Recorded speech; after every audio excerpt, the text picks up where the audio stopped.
Hi everyone and welcome to Osamu Rat Care. So today's video is going to be a relatively short one, and it's all about how to litter train your rats in the laziest way possible. And I'm kind of putting it in that sense because I see a lot of guides on how to litter train which involve carefully positioning your litter tray with a litter that must be different than your substrate or all hell will break loose, and then carefully picking up all the rat's poos that you find around the cage and putting it in the litter tray. And over time the rat will then learn to go in the litter tray, which works to an extent, but in my experience there's some rats that are just too lazy to do that, and you almost never get rats peeing in the litter tray just going to the toilet. So my approach is a little bit different. I work on the principle that I make it as easy as possible for the rats to use the litter trays. In fact, so easy that in order to not use the litter trays, it's actually work for them. This works really well for me and for my rats, and it basically means that you don't really have to litter train them as much as arrange for it to be convenient. So, starting point, before I kind of get into that, is what is litter? What do we want to use for litter?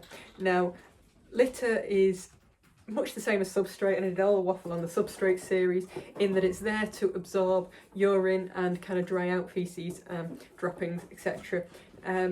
It needs to be better at that absorbency side of things because it should be a place that's a real hot spot for the rats going to the toilet.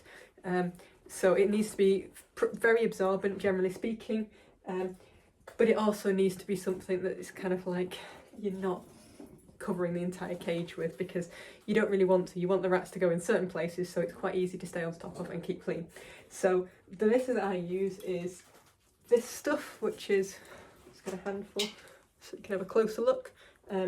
It's paper cat litter, Back to Nature in this case, but they do come in different brands. I think Paperlet in the UK, Yesterday's News I think's okay in the US, and wider afield, but Breeder Selects cat litter, which is basically from the same people that make Back to Nature, but they kind of do a slightly different, slightly harder version for cats. Basically the same thing, slightly cheaper. You may want to consider it. I use Back to Nature because you can get bags of it in shows if you do quite well. So I occasionally win a bag, and that keeps me topped up quite nicely with it at the moment.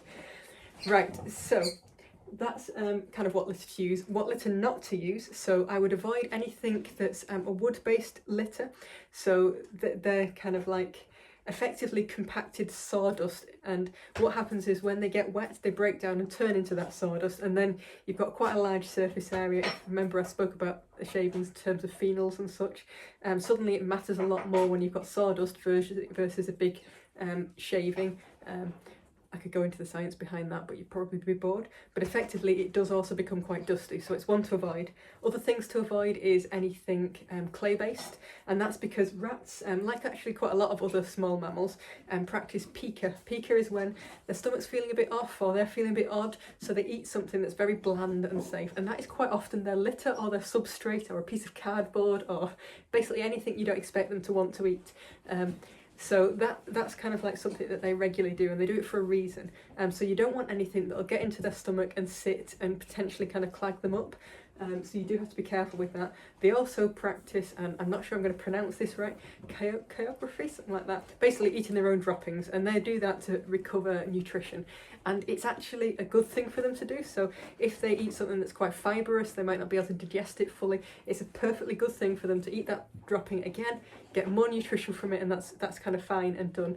Some people are freaked out with that, but it's actually safe. And that, I will say, that is a reason not to use a litter tray with a grate on it. So some litter trays have like a grate on top, so the rats poo and it drops down to the floor.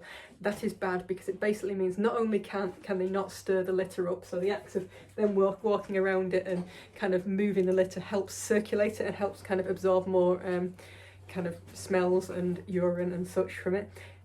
But also they can't go and eat their own droppings, and that is not good for them. You shouldn't stop them doing that. As much as it freaks us out as humans, it's a good thing for rats. So that's kind of things in terms of litter. Other things not to use, I wouldn't use any of these kind of silicone pearls that you see for cats and such. They're absolutely fine for cats, I'm sure. I don't really know much about cats, they might be horrible for them. But cats don't eat their litter. And again, you don't want the rats eating anything that can potentially cause problems. So stick something that's fairly safe, fairly straightforward. Paper-based is the way to do that. Avoid anything with added scents because you don't want to irritate them over the top, much like when you're picking a substrate. So have a look around that. And to be fair, there is no reason why you couldn't use something like hemp, which is very absorbent, other than the fact it'll get kicked everywhere, but that's one of those things you get with hemp. That kind of thing you can use, even technically shavings.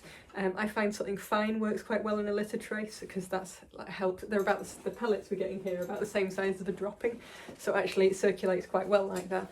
But there is nothing to say you can't use a substrate. People generally advise using something that's different than the stuff that's on the main floor, which I will do anyway because I've got soil on the main floor.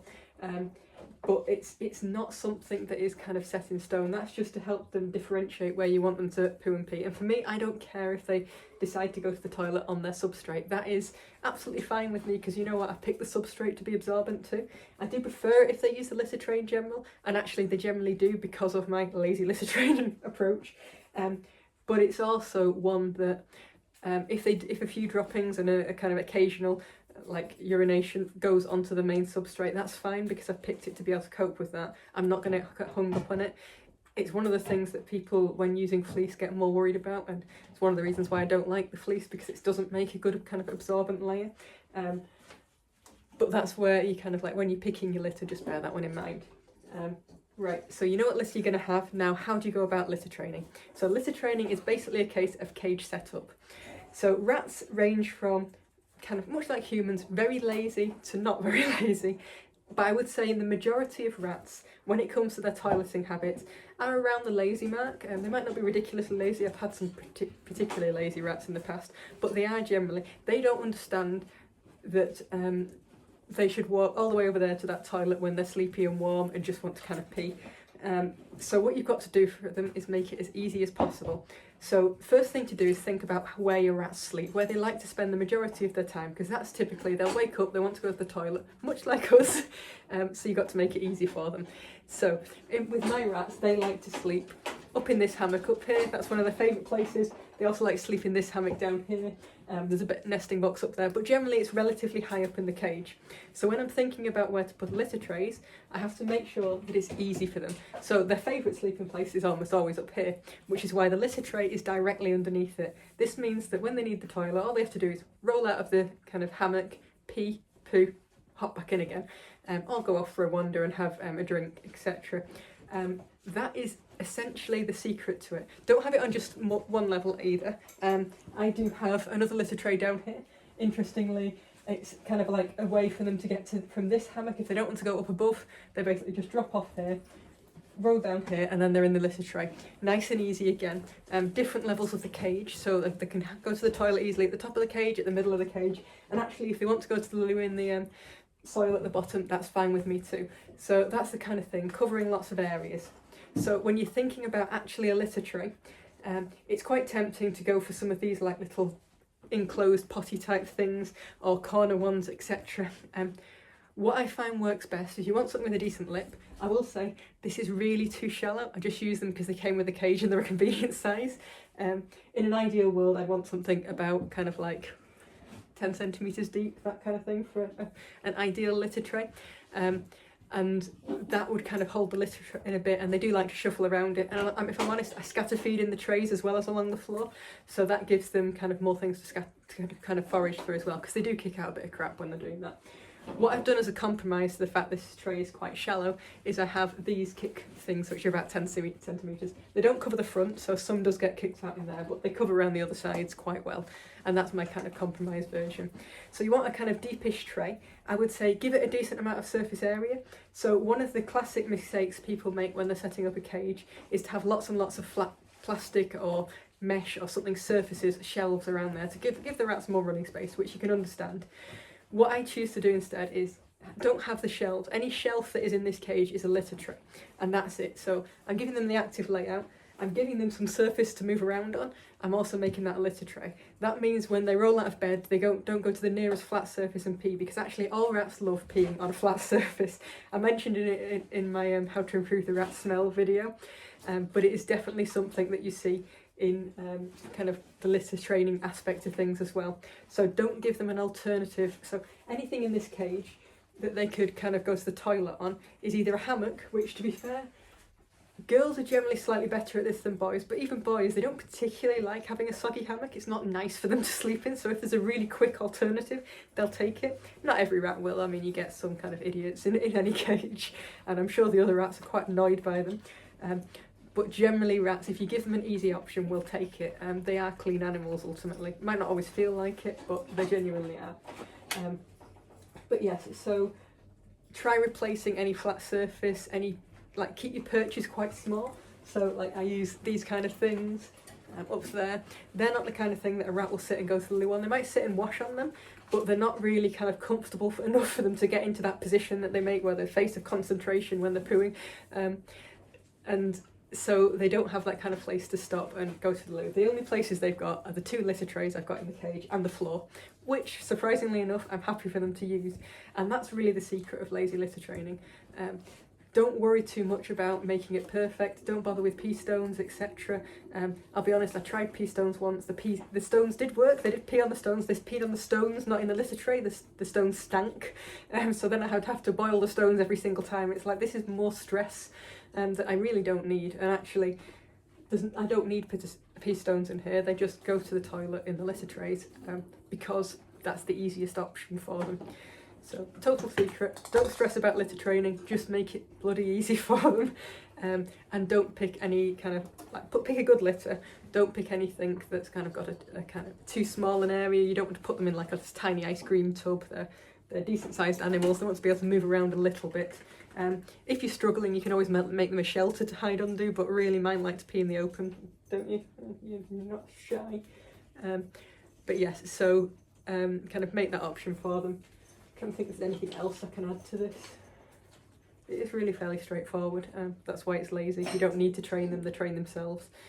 And I will say mine tend to keep up that practice even when they go to places that don't have quite as kind of you can't pee in the wrong place situations.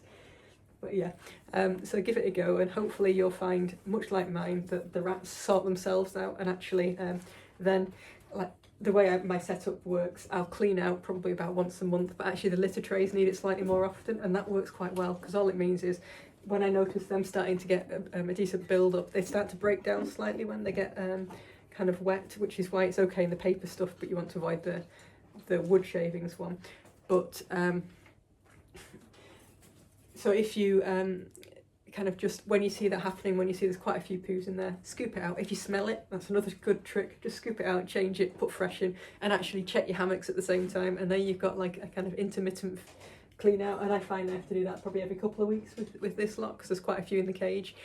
Depends how much they feel like drinking in a particular set of weeks or so. But I think that's probably about it. So over and out from me and Wick, who's visiting at the moment.